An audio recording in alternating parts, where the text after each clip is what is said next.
नमस्कार, number one channel के number one show में आप सभी का बहुत स्वागत है। मैं हूं आपके साथ ऋतिका सिंह। पुतिन ने इस बात का सिग्नल दे दिया है कि क्राइमिया ब्रिज पर हमला करके ज़ेलेंस्की ने बहुत बड़ी गलती कर दी है।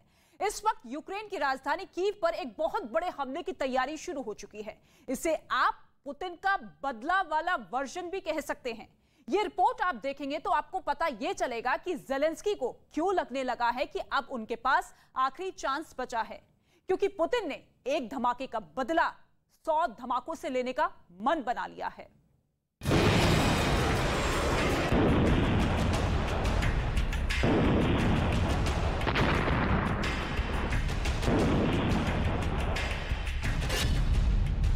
इस हमले का पुतिन बदला लेंगे।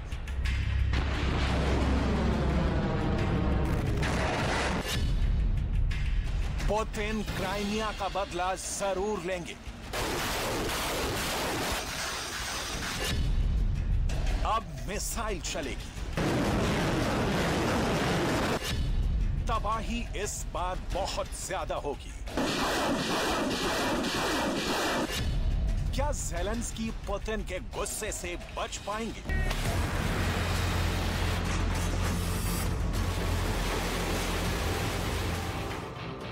क्योंकि अब पुतिन से यही डिमांड की जा रही है कि क्राइमिया वाले पुल पर जो अटैक हुआ उसका बदला ऐसा लिया जाए कि ज़ेलेंस्की ही नहीं, मैसेज नाटो और वाशिंगटन डीसी तक जाए। संदेश साफ हो कि पुतिन अब रुकेंगे नहीं।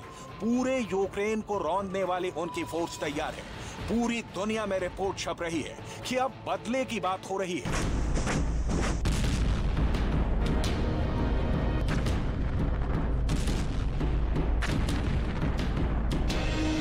पुतिन से सबसे बड़ा बदला लेने की मांग हो रही है। अमेरिका से लेकर यूरोप के अखबार बस यही बता रहे हैं कि पुतिन के समर्थक, उनके थिंक टैंक और रूस की सैन्य रणनीति बनाने वाले बड़े बड़े नाम अब चाहते हैं कि पुतिन सबसे खतरनाक बदला ले।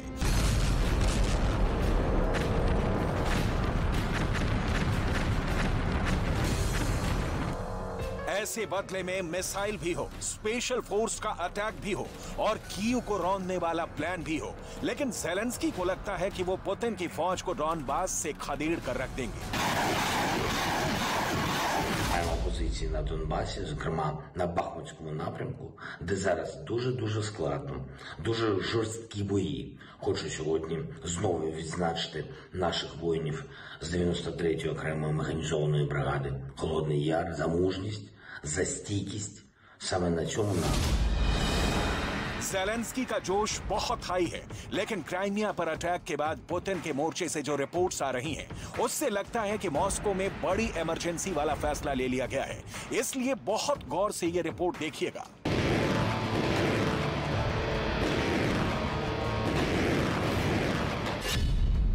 क्योंकि अक्टूबर में ही वोलोदिमीर ज़ेलेंस्की का सबसे बड़ा अड्डा यानी उनकी राजधानी कीव पर पुतिन ऐसा अटैक कर सकते हैं कि ज़ेलेंस्की को अपना शहर छोड़कर भागना पड़े।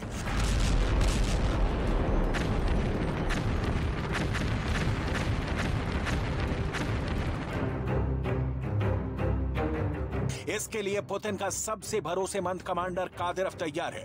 कादिरोव के हजारों लड़ाकों की फौज तैयार है। चेचन्या में ड्रोन से ली गई इन तस्वीरों को देखिए। पुतिन का बदला लेने के लिए कादिरोव के इन लड़ाकों ने कसम खाई है कि ये ज़ेलेंस्की की फौज को चुन चुन कर मारेंगे और जल्दी पुतिन डॉनबास के बाद खार्किव और फिर कीव पर चढ़ाई करेंगे। क्राइमिया के पुल पर अटैक ने एक तरह से रूस की फौज को निर्दयी हमलों का लाइसेंस दे दिया है। ऐसे हमले जो शायद एक फौजी अड्डे और नागरिक ठिकानों का फर्क भूल जाएं। पुतिन ने इसका पहला ट्रेलर ज़ैपोरिज़िया में दिखा भी दिया है, जब यहां एक अपार्टमेंट पर बहुत बड़ा हमला हुआ। इस अटैक में बिल्डिंग में क्या बचा, खुद देख लीजिए। Стріляли, бабахнуло так, що все дрожало, ми не знали, що ми отут точки були. Якщо б не отам, я не знаю, що б з нами було. Ми ото між стінками сиділи, ось одне стуло, там друге. І воно все летіло, я вже кричала. इस हमले में 17 लोगों की मौके पर मौत हो गई। कई और लोगों के मलबे में दबे होने की आशंका है। Міжнародний тероризм. Він погано Від балакав. його не спасайся.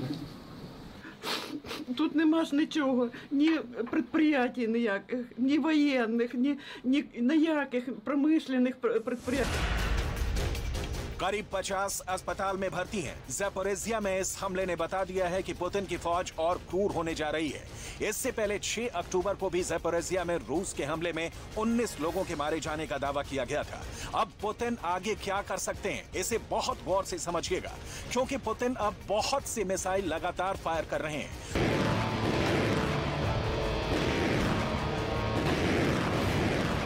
2 दिनों के अंदर रूस 6 तरह के मिसाइल दाग चुका है। 2 और तरह के मिसाइल पाइपलाइन में हैं।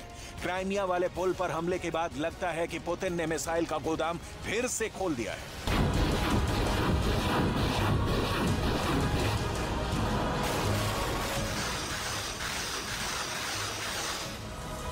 पुतिन की क्रूज मिसाइल कलिब्र देखिए। रूस की बैलिस्टिक मिसाइल इस्कंदर भी देखिए। पुतिन ने अपने कोस्टल डिफेंस सिस्टम का हिस्सा बैशवन क्रूज मिसाइल को भी फिर से एक्टिव कर दिया है। ओडेसा जैसे शहरों पर फिर से अटैक बढ़ाने के लिए पुतिन की एंटी शिप मिसाइल उड़ान भी तैयार है। क्राइमिया पर हुई ज़ेलेंस्की की सर्जिकल स्ट्राइक के बाद पुतिन एक बड़ा पैगाम देना चाहते हैं। इन मिसाइलों के साथ पुतिन का एयर डिफेंस सिस्टम भी और चौकन्ना कर दिया गया है।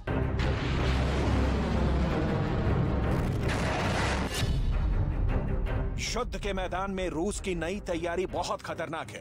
काला सागर के लिए भी और बाल्टिक सागर के लिए भी, दोनों ही जगह रूस की सेना ने एयर डिफेंस और एंटी शिप मिसाइल तैनात कर दी हैं। इसके पीछे रूस का असली मकसद क्या है, ये आपको आगे बताएंगे, लेकिन पहले ये वीडियो देखिए। कलिब्र मिसाइल से हमला, इस्कंदर मिसाइल से अटैक, बैशवन मिसाइल से प्रहार, ओनिक्स से दुश्मन पर वार। 24 फरवरी को शुरू हुए रूस यूक्रेन युद्ध को 8 महीने पूरे होने को हैं। ये सब जानते हैं, लेकिन इसका अंत कब होगा ये फिलहाल कोई नहीं जानता। युद्ध की शुरुआत से ही रूस की सेना इन्हीं मिसाइलों से यूक्रेन में तबाही मचा रही है। बढ़ते वक्त के साथ रूस पर युद्ध खत्म करने का दबाव भी बढ़ता जा रहा था, लेकिन क्राइमिया पर जिस तरह का हमला हुआ, उससे लगता है कि ज़ेलेंस्की और नेटो इस युद्ध को खत्म करने के मूड में नहीं है। रूस ने भी क्राइमिया पर हमले के बाद ज़पोरिज़िया को टारगेट करके मैसेज दे दिया है कि अब यूक्रेन का अंजाम बहुत ज्यादा बुरा होगा और कीव पर अब क्रूज मिसाइल की बारिश का इंतजार किया जा रहा है। इसलिए अब ये भी जान लीजिए कि जिन मिसाइलों से रूस कीव पर हमले कर सकता है वो कितनी खतरनाक है। ये है कलिब्र क्रूज मिसाइल। कलिब्र 1500 से 2500 किलोमीटर की दूरी तक अटैक कर सकती है। इसे आसमान से भी लॉन्च किया जा सकता है, जमीन से भी और समंदर से भी इसे दागा जा सकता है। देखिए, जब कलिब्र एक साथ फायर की जाती है तो क्या होता है। अब देखिए इस्कंदर मिसाइल, जो पुतिन ने शुरुआत में बहुत इस्तेमाल की। बैलिस्टिक मिसाइल इस्कंदर की रेंज 500 किलोमीटर। रूस की सेना इसे जंगलों के बीच से लॉन्च करती है और फिर ये डॉनबास के आसपास जहां गिरती है वहां बड़ी तबाही मचाती है। रूस ने इस मिसाइल से यूक्रेन के बड़े बड़े मिलिट्री बेस को धूल में मिला दिया था। एक बार फिर ये मिसाइल ज़ेलेंस्की के सीक्रेट मिलिट्री अड्डों पर कहर बनकर छूटेगी। इसकी पूरी तैयारी है। अब देखिए बैशवन मिसाइल सिस्टम, ये कोस्टल डिफेंस सिस्टम का हिस्सा है जो जमीनी टारगेट पर भी हमला करती है। इस सिस्टम से एक बार में 6 मिसाइलें दागी जाती हैं। ये 600 किलोमीटर से ज्यादा की दूरी पर टारगेट को उड़ा सकती हैं। बैशवन मिसाइल को रूस फिर से इस्तेमाल करने जा रहा है। मारियोपोल और सेवरोडोनेत्स्क पर हुए कई हमलों में इसी ने रूस के मिशन को पूरा करने में सबसे बड़ा रोल निभाया और अब निशाना कीव और खार्किव बन सकते हैं। अब देखिए रूस की एक और क्रूज मिसाइल जो बहुत हद तक ब्रह्मोस मिसाइल से मिलती जुलती कही जा सकती है। ये है रूस की ओनिक्स क्रूज मिसाइल। ओनिक्स निक्स क्रूज मिसाइल रूस की छोटी दूरी की मिसाइलों में से एक है और इसकी रेंज 300 किलोमीटर से ज्यादा है। ओनिक्स मिसाइल लॉन्च होने के बाद अपने टारगेट की तरफ बहुत तेजी से बढ़ती है और फिर ये सुपरसोनिक रफ्तार से अपने टारगेट पर बहुत सटीक तरीके से हिट करती है। वहीं डॉनबास के बाद खार्किव और कीव पर फाइटर जेट्स का इस्तेमाल तेज हो सकता है। रूस ने अभी तक सुखोई 25 का बखूबी इस्तेमाल किया है, जो लो लेवल पर उड़ते हुए टारगेट पर सटीक बमबारी करते हैं। हालांकि पुतिन के एयरफोर्स के बम रिहायशी इलाकों पर भी गिरे हैं, जिसमें भारी नुकसान हुआ है। खार्किव में जब से रूस ने दोबारा ऑपरेशन शुरू किया है, कई जगह ऐसे बम से हमला किया गया है जिसके गिरने के बाद जमीन पर कई फीट गहरे गड्ढे हो गए हैं। लोगों के घर तहस नहस हो गए। अब देखिए कि डॉनबास में रूस का मल्टी रॉकेट सिस्टम उरागान कैसे कयामत बरसा रहा है। ये रूस का पुराना लेकिन बहुत ही भरोसेमंद मल्टी रॉकेट लॉन्चर है। इसकी रेंज 70 किलोमीटर तक है। रूस इस मल्टी रॉकेट सिस्टम से डॉनबास के अलग अलग फ्रंट पर बमबारी कर रहा है। डॉनबास में रूस के पास यूक्रेन से बेहतर रसद वाला नेटवर्क है और यही वजह है कि वो अपनी फौज तक लगातार हथियार पहुंचा रहा है। जून में रूस की एक मिसाइल यूक्रेन के क्रेमेंचुक शहर पर गिरी थी। ये उसी हमले की तस्वीरें हैं जब मिसाइल एक मॉल पर गिरी थी। यूक्रेन का दावा था कि जिस मिसाइल से हमला हुआ वो रूस की KH-22 मिसाइल थी और बाद में एक सीसीटीवी फुटेज में ये साबित भी हो गया, जिसमें साफ साफ मिसाइल देखी जा सकती है। KH-22 मिसाइल को नाटो किचन मिसाइल भी कहता है। इस मिसाइल की रेंज 600 किलोमीटर है और ये आवाज से 4 गुना तेज रफ्तार से अपने टारगेट को हिट करती है। मॉल पर हमले के बाद रूस का स्टेटमेंट भी आया। रूस ने माना था कि क्रेमेंचुक में टारगेट पर बहुत ही सटीक हमला करने वाली मिसाइलों से अटैक किया था, लेकिन टारगेट शॉपिंग कॉम्प्लेक्स नहीं बल्कि पास ही हथियारों का एक गोदाम था। अब इससे अंदाजा लगाइए कि पुतिन की रॉकेट फोर्स क्या क्या कर सकती है और ज़ेलेंस्की को अब पुतिन के गुस्से से क्यों घबराना चाहिए। दुनिया की कोई भी ताकत युद्ध के दौरान ऐसे सिविलियन टारगेट्स पर हमले को जायज नहीं ठहरा सकती। यही वजह है कि ज़ेलेंस्की चाहते हैं कि अब दुनिया रूस को आतंकवाद फैलाने वाला एक देश मान ले और इसमें कोई ढिलाई न बरती जाए। लेकिन क्राइमिया को मेनलैंड रूस से जोड़ने वाले पुल पर हमले के बाद ज़ेलेंस्की भी जानते हैं कि पुतिन बदला जरूर लेंगे और इस बार उनका निशाना चूकेगा नहीं। अभी तक यूक्रेन की राजधानी कीव रूस के बड़े हमलों से बची हुई थी, लेकिन क्राइमिया ब्रिज अटैक के बाद पुतिन कीव के मुख्य ठिकानों पर बमबारी कर सकते हैं। इसका ऑर्डर किसी भी वक्त निकाला जा सकता है।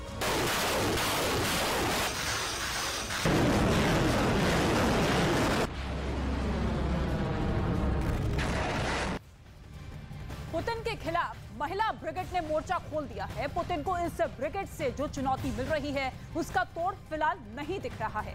रूस इस वक्त यूक्रेन में फंसा हुआ है और पुतिन के खिलाफ लेडीज लीडर्स ने मुखालफत का बिगुल फूंक दिया है। पहले से परेशान पुतिन अब इस नई मुसीबत से निपटने की तैयारी कैसे कर रहे हैं, इस स्पेशल रिपोर्ट में आप जरूर देखें।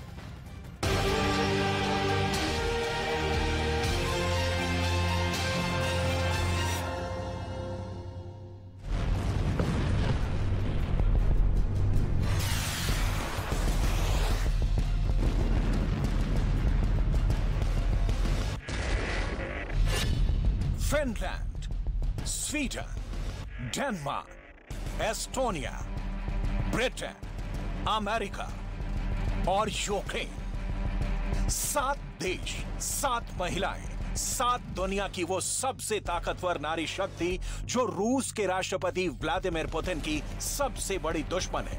इन 7 महिलाओं के मोर्चे ने मॉस्को में प्रेसिडेंट पुतिन की रातों की नींद उड़ा दी है। पुतिन, जिनके पास दुनिया का सबसे बड़ा परमाणु जखीरा है,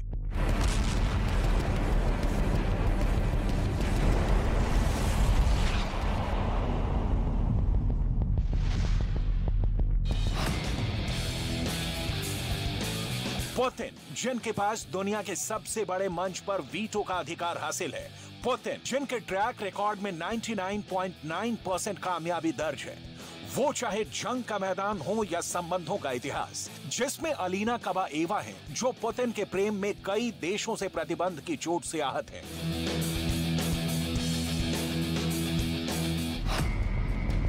लेकिन यहां बात पुतिन के प्रेम की नहीं, पुतिन के जंग की है, जहां दोस्ती की दूर दूर तक बात नहीं, सिर्फ युद्ध की बातें हैं, खून खराबा है, उजड़ती दुनिया है, जहां चर्चा मिलने की नहीं दुनिया से एक दूसरे को विदा करने की है। इस पावरफुल फीमेल फोर्स ने पुतिन को खून के आंसू रुला दिए हैं। पुतिन के व्यक्तित्व का ये वो पहलू है जो दुनिया के इतिहास में अनोखा है। इन 7 महिलाओं ने सच पूछिए तो यूक्रेन में पुतिन के गणित को ऐसा गड़बड़ा दिया है कि रूस के जनरल और कर्नल कंफ्यूज हो गए हैं से लगते हैं।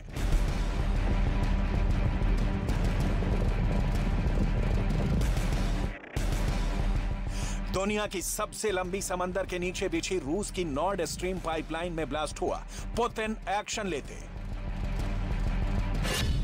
पुतिन की दुश्मन नंबर 1। उसके पहले पुतिन की दुश्मन नंबर 1 स्वीडन की कार्यवाहक प्रधानमंत्री माग्डालेना एंडरसन का दंदनाता बयान आ जाता है। Vi har svenska uppgifter men också tagit del av uppgifter i våra kontakter med Danmark.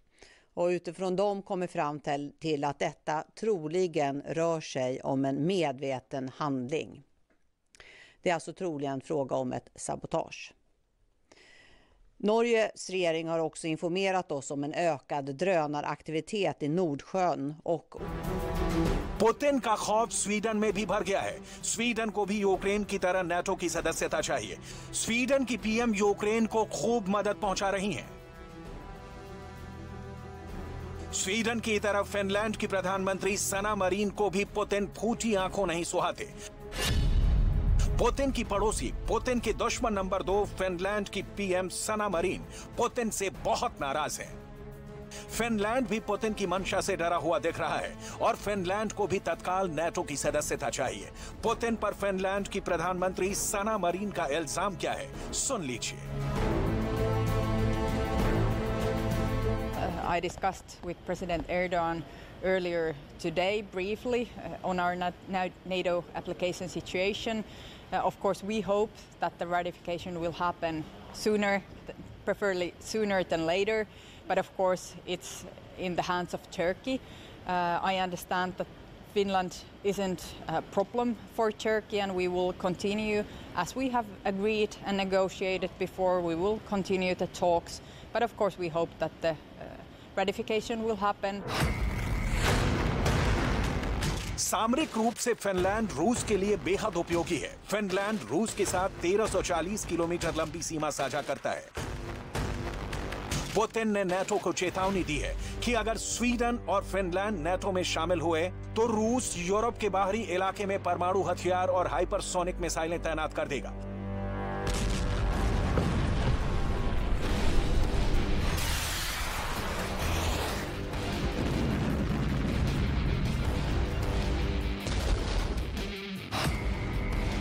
Finland के बाद पुतिन के दुश्मन नंबर 3 डेनमार्क की प्रधानमंत्री मिट्टे फ्रेडरिक्सन पुतिन के खिलाफ जो बाइडेन के साथ खुलकर खड़ी हैं। डेनमार्क उन देशों में से है जो पुतिन के खिलाफ है। युद्ध के बिल्कुल शुरुआत से ही डेनमार्क यूक्रेन को मदद करता आ रहा है।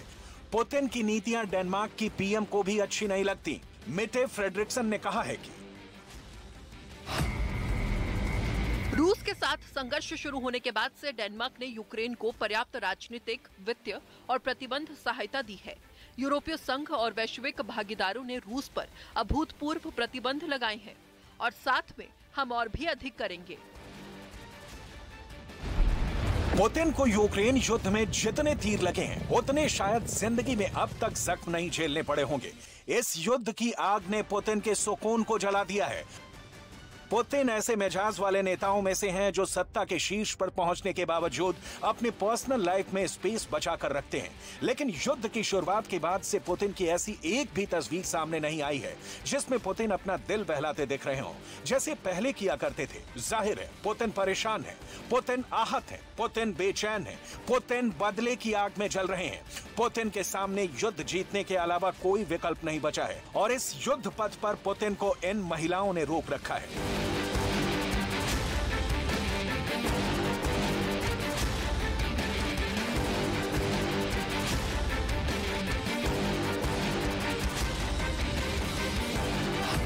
पुतिन के दुश्मन नंबर 4 हैं एस्टोनिया के प्रधानमंत्री काया कालास, जो इस वक्त यूरोप की आयरन लेडी के नाम से मशहूर हो चुकी हैं।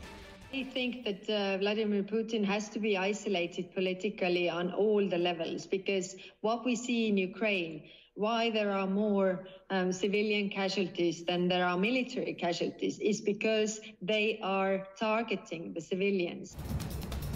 टाइम की यह खबर देखिए। काया कैलिस ने पूरे यूरोप को आईना दिखाते हुए कहा कि पुतिन के खिलाफ जितना लड़ना चाहिए वो लड़ाई नहीं की जा रही। ब्रिटेन के द गार्डियन ने काया कैलिस का बयान छापा कि पुतिन सिर्फ ताकत की भाषा समझते हैं। काया कैलिस कह रही हैं कि रूस को यूक्रेन से बाहर खदेड़ देना चाहिए।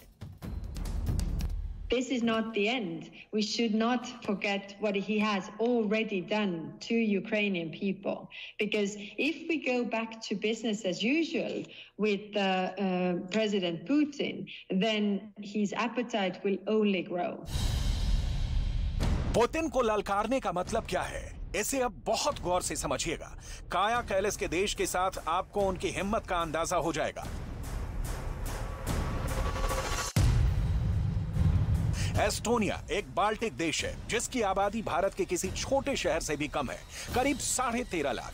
एस्टोनिया का क्षेत्रफल हरियाणा से बस थोड़ा सा ज्यादा है, 45,340 वर्ग किलोमीटर। मैप पर देखेंगे तो इसकी रूस से करीब 300 किलोमीटर लंबी सीमा लगती है, यानी इस पर भी खतरा यूक्रेन जैसा है।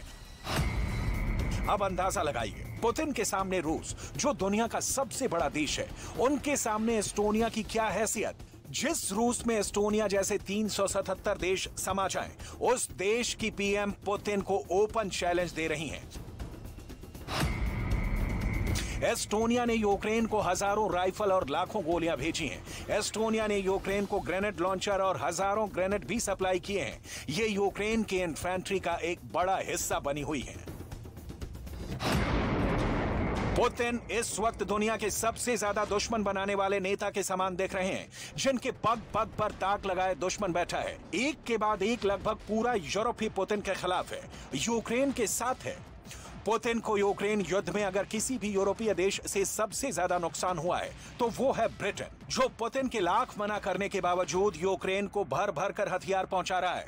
बोरिस जॉनसन एक बार नहीं 2 बार यूक्रेन की राजधानी कीव पहुंचे, और अब पुतिन के दुश्मन नंबर 5 ब्रिटेन की नई प्रधानमंत्री लिज ट्रस भी पुतिन के दुखते रग को छेड़ रही हैं।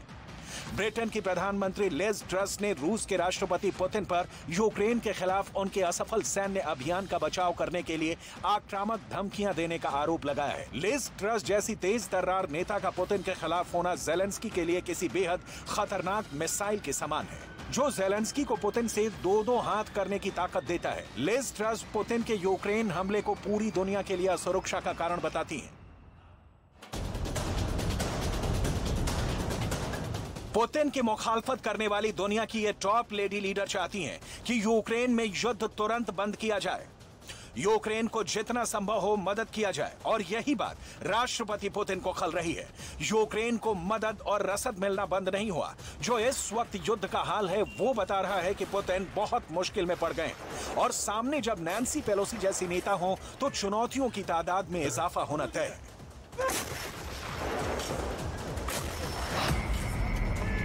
नैन्सी पेलोसी पुतिन की दुश्मन नंबर 6 हैं, जो चीन के भारी विरोध के बावजूद ताइवान पहुंच जाती हैं। ये जानते हुए कि शी जिनपिंग इस वक्त पुतिन के लिए बेहद जरूरी हैं, नैन्सी पुतिन के शी से दोस्ती के रिश्ते के बीच खाई पैदा कर देना चाहती हैं। जो बाइडेन प्रशासन जेलेंस्की को डॉलर और हथियार से मालामाल कर रहा है, और नैन्सी पेलोसी पुतिन के खिलाफ दुनिया भर में माहौल पैदा करने की कोशिश कर रही हैं। इसका नतीजा जंग में भी दिख रहा है, जहां रूस की सेना के पीछे हटने की खबर आ रही है। पूरी दुनिया एक तरफ और वो यूक्रेन एक तरफ, जहां पिछले 8 महीने से मिसाइलों की मार ने पूरे मुल्क को झुलसा दिया है। राष्ट्रपति वोलोदिमीर जेलेंस्की की तमाम कोशिशों के बावजूद यूक्रेन की आज की तस्वीर कहती है कि यूक्रेन का आने वाला कल सालों पुतिन के बर्बादी वाले कृत्य को नहीं भूल पाएगा। राष्ट्रपति जेलेंस्की बंकर से सेना को कमान दे रहे हैं, तो उनकी पत्नी और पुतिन के दुश्मन नंबर 7 ओलेना जेलेंस्का अमेरिका के व्हाइट हाउस में दिखती हैं। कहा गया कि ओलेना जेलेंस्का ने अमेरिका से यूक्रेन के लिए डिफेंस सिस्टम की मांग की थी।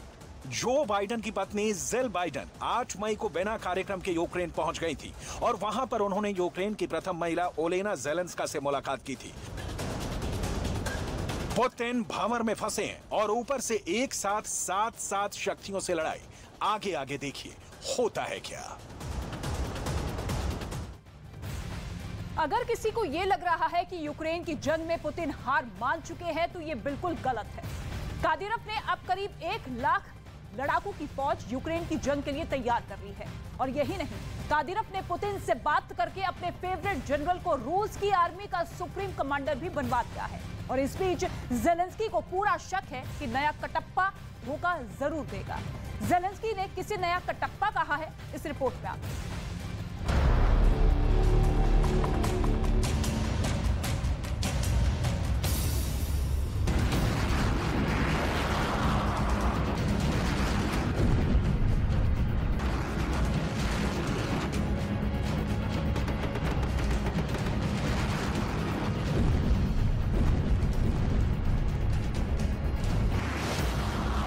लड़ेंगे, भिड़ेंगे, जिएंगे या मरेंगे, कैसे भी करेंगे लेकिन यूक्रेन की जंग जीतेंगे।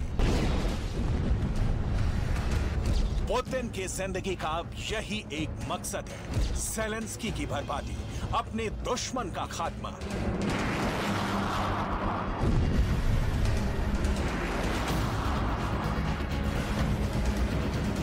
यूक्रेन की युद्ध नीति से चाहे कितने ही रूसी सैनिकों की लाशें मॉस्को आए, लेकिन पुतिन जंग से पीछे नहीं हटेंगे। पुतिन अपने दुश्मनों को माफ नहीं करेंगे।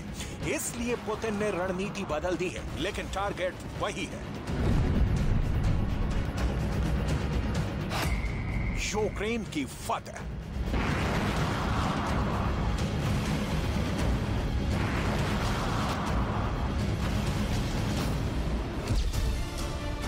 यूक्रेन में जंग लड़ रही अपनी पूरी सेनाओं का जिम्मा अब पुतिन ने अपने कमांडर सर्गेई सुरोविकिन को दिया है। सर्गेई सुरोविकिन का सम्मान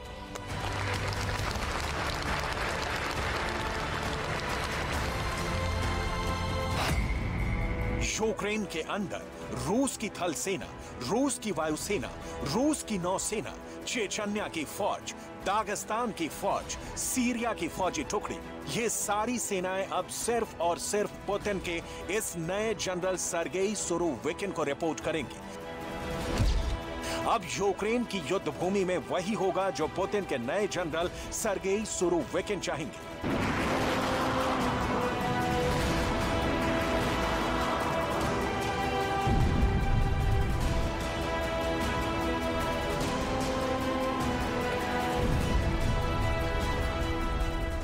यूक्रेन के अंदर लगातार हो रही हारों पर अब पुतिन तो मातम मना ही रहे हैं।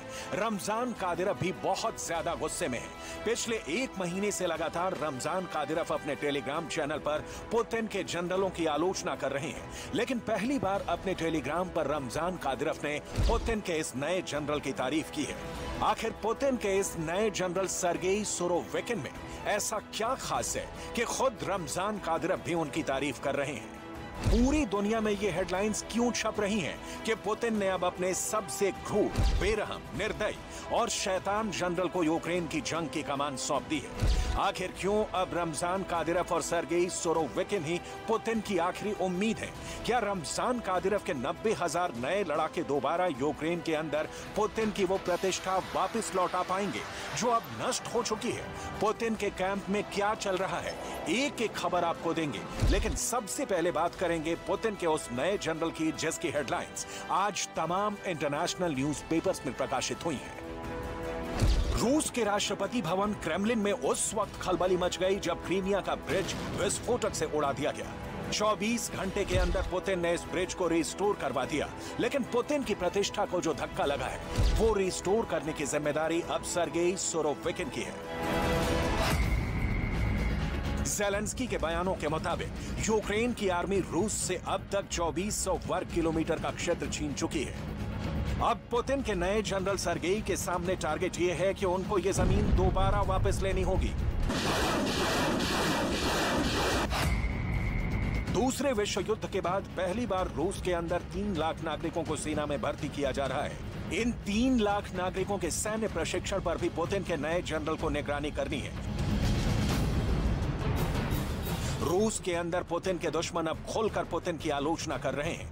दोबारा यूक्रेन में जीत हासिल करके पुतिन के दुश्मनों के मुंह पर ताला लगाने का जिम्मा भी अब जनरल सर्गेई के कंधों पर है। पुतिन के नए जनरल का सबसे बड़ा चैलेंज है नेटो के दांत खट्टे करना, क्योंकि ज़ेलेंस्की नेटो में शामिल होने का त्वरित आवेदन कर चुके हैं। स्विस मिलिट्री रिव्यू के मुताबिक 24 फरवरी को जब यूक्रेन के अंदर रूस की सेना ने अपना स्पेशल ऑपरेशन शुरू किया था, तब रूस की सेना 5 अलग अलग ग्रुप्स में बटी हुई थी। इनको नेतृत्व देने के लिए कोई थिएटर कमांड नहीं थी, लेकिन बाद में रूस ने अपनी रणनीति बदल दी और एक थिएटर कमांड का गठन किया। सबसे पहले सीरिया के कसाई के नाम से कुख्यात अलेक्जेंडर दार्निकोव को पुतिन ने एकीकृत कमांड का जनरल नियुक्त किया था।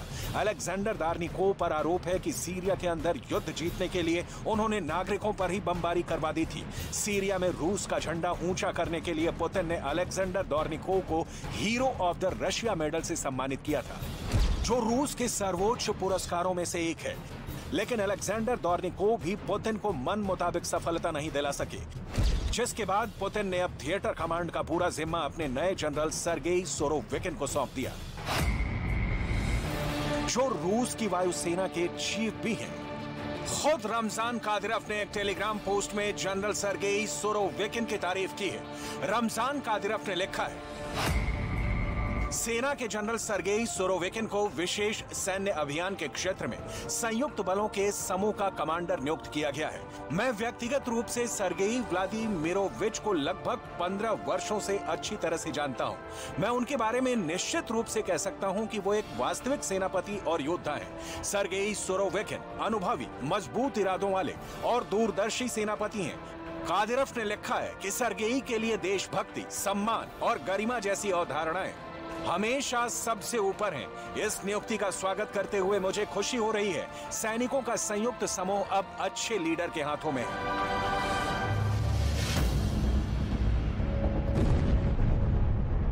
पुतिन के इस नए जनरल सर्गेई सोरोविकिन ने घाट घाट का पानी पिया है। पूरी दुनिया, खासकर एशिया में सोरोविकिन को लड़ने का सबसे ज्यादा अनुभव मिला हुआ है। सर्गेई सोरोविकिन को चेचन्या, यूक्रेन, सीरिया, ताजिकिस्तान और अफगानिस्तान में लड़ने का अनुभव प्राप्त है। सर्गेई सोरोविकिन ने सबसे बड़ा कोहराम सीरिया में मचा दिया था। सर्गेई की सबसे बड़ी खासियत यह है कि अगर एक बार उनके दिमाग में टारगेट लॉक हो गया और उन्होंने कमिटमेंट कर दिया, तो कोई भी रुकावट सर्गेई को रोक नहीं सकती है। सोरोविकिन को सीरिया के अलेप्पो में आईएसआईएस आतंकवादियों का वन को जलने का जिम्मा दिया गया था। सोरोविकिन ने आईएसआईएस आतंकियों के ठिकानों पर इतनी जबरदस्त बमबारी करवाई कि आईएसआईएस आतंकवादी रिहायशी इलाकों में जाकर छुपने लगे।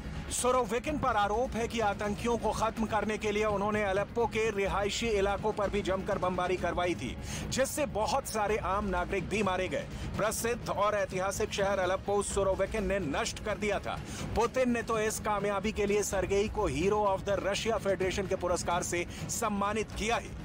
उसके अलावा खुद सीरिया के राष्ट्रपति बशर अल असद ने भी सर्गेई की बहादुरी की प्रशंसा की थी। 1990 के दशक में सर्गेई को ताजिकिस्तान और चेचन्या में भी लड़ने का अनुभव है। साल 2004 में रूस के अंदर इस्लामिक विद्रोहियों के दमन का जिम्मा भी पुतिन के इस जनरल को ही दिया गया था। पुतिन को किसी भी कीमत पर जीत चाहिए। पुतिन एक के बाद एक रक्षा मंत्रालय और सेना के जनरलों को बदल रहे हैं। सितंबर में पुतिन ने यूक्रेन के अंदर रसद के प्रभारी उप रक्षा मंत्री को भी बदल दिया था। इस पूरे घटनाक्रम में सबसे बड़ी बात यह सामने आई है कि अब कादिरोव रूस के अंदर बहुत अहम फैसले करवा पाने में सफल हो पा रहे हैं। पुतिन अब कादिरोव की बातों को ज्यादा तवज्जो दे रहे हैं और यही वजह है कि पुतिन ने कादिरोव के मनपसंद जनरल को सुप्रीम कमांडर बना दिया है।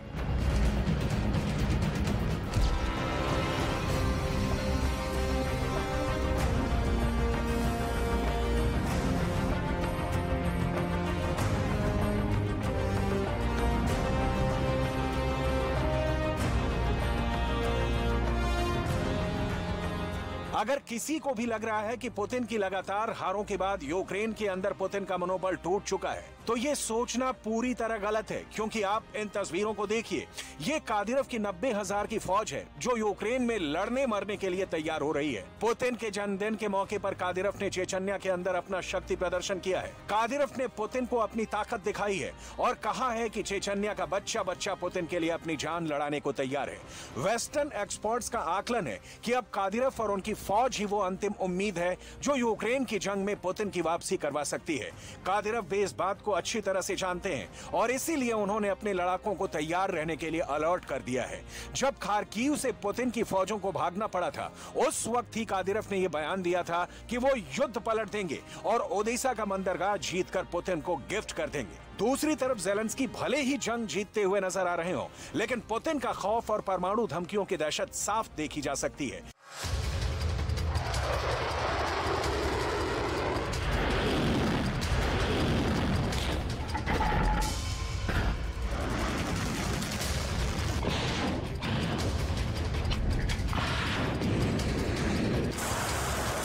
ज़ेलेंस्की के कैंप में लगातार मीटिंग्स का दौर चल रहा है। यूक्रेन की सेना की तरफ से एक वीडियो जारी किया गया है। इस वीडियो में रूस के खतरनाक अटैक हेलीकॉप्टर KA-52 एलिगेटर का मलबा दिखाया गया है। पुतिन का यह अटैक हेलीकॉप्टर कितना खतरनाक था, इन तस्वीरों से समझिए। यूक्रेन के रक्षा मंत्रालय के जारी किए गए इस वीडियो में रूस का हेलीकॉप्टर KA-52 को ध्वस्त हुए दिखाया गया है। यह रूस का सिंगल सीट अटैक हेलीकॉप्टर है। रूस के इस बेजोड़ हेलीकॉप्टर का अटैक बेहद खतरनाक होता है। यह हेलीकॉप्टर मशीन गन की तरह फायर कर सकता है। इस हेलीकॉप्टर में सॉकेट्स होते हैं जहां से टारगेटेड हमला किया जा सकता है।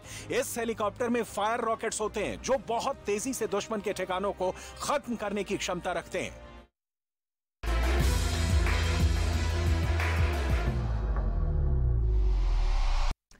पुतिन ने यूक्रेन में अपनी रिजर्व फोर्स उतारने की तैयारी कर ली है। रूस अब ईरान के आत्मघाती ड्रोन की बदौलत यूक्रेन के कई शहरों में तबाही का बारूद भी बरसा रहा है। बावजूद इसके रूस की सेना को कई मोर्चों से पीछे हटना पड़ा है। ये रिपोर्ट आप देखेंगे तो आपको पता ये चलेगा कि पुतिन की रिजर्व फोर्स इस युद्ध को कहां तक ले जाएगी या फिर उसे एक बड़ी हार का सामना करना पड़ेगा।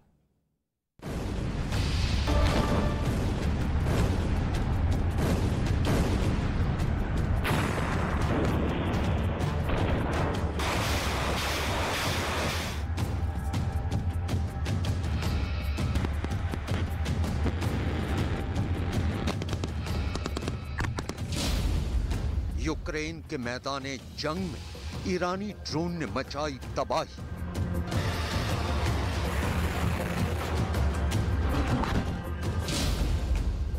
रूस की रिजर्व फोर्स जंग के लिए तैयार।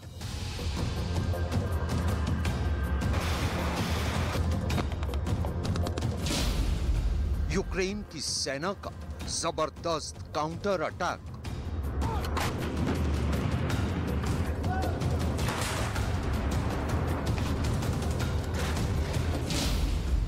रूस की तबाही का सबब यूक्रेन का रक्त बीज।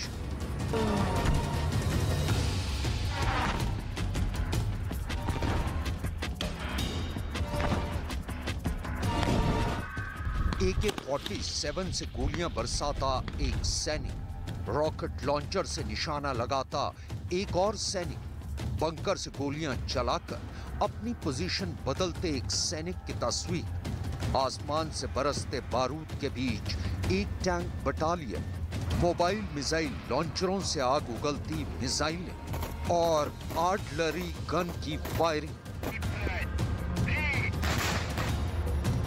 यकीनन ऐसी तस्वीर देखकर कोई भी दहल जाए, लेकिन ये जंग की तस्वीरें नहीं बल्कि जंग की तैयारियों की तस्वीरें हैं। और इन तस्वीरों में नजर आ रहे ये तमाम सैनिक रूस की रिजर्व फोर्स से ताल्लुक रखते हैं। रक्षा विशेषज्ञों के मुताबिक रूस लंबी लड़ाई की तैयारी कर रहा है, लिहाजा वो अपनी रिजर्व फोर्स को यूक्रेन के मैदानी जंग में भेजने से पहले उन्हें अच्छी तरह से ट्रेनिंग दे रहा है।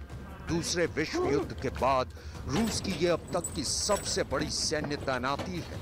एक अनुमान के मुताबिक रूस के पास 20 लाख सैनिकों की रिजर्व फोर्स है।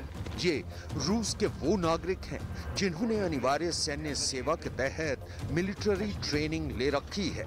रूस के हर नागरिक के लिए सैन्य प्रशिक्षण लेना अनिवार्य है। इसके अलावा रूस में 18 से 27 साल के युवकों और पुरुषों के लिए रूसी फौज में 1 साल तक की सेवा भी अनिवार्य है।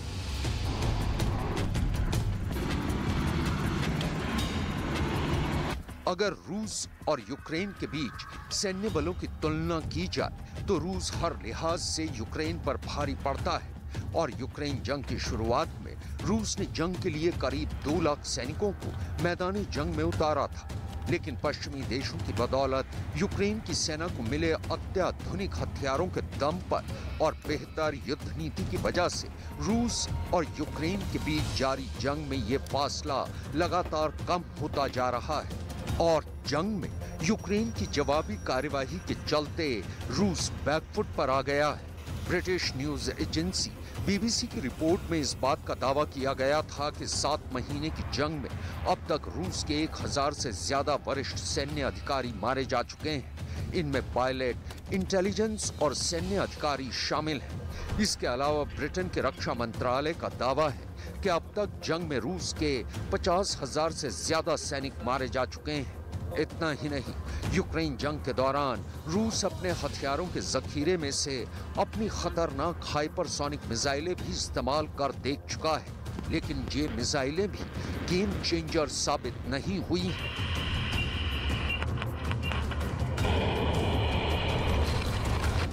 शायद यही वजह है कि रूस के राष्ट्रपति व्लादिमीर पुतिन को सितंबर महीने में ये आदेश पारित करना पड़ा था कि वो यूक्रेन जंग में अपने 3 लाख रिजर्व सैनिकों को उतारेंगे। दरअसल यूक्रेन की ओर से लगातार हमलों के चलते पिछले दिनों रूसी सेना को बैकफुट पर आना पड़ा था। इसके बाद व्लादिमीर पुतिन ने रिजर्व सैनिकों की मोबिलाइजेशन का आदेश दिया था।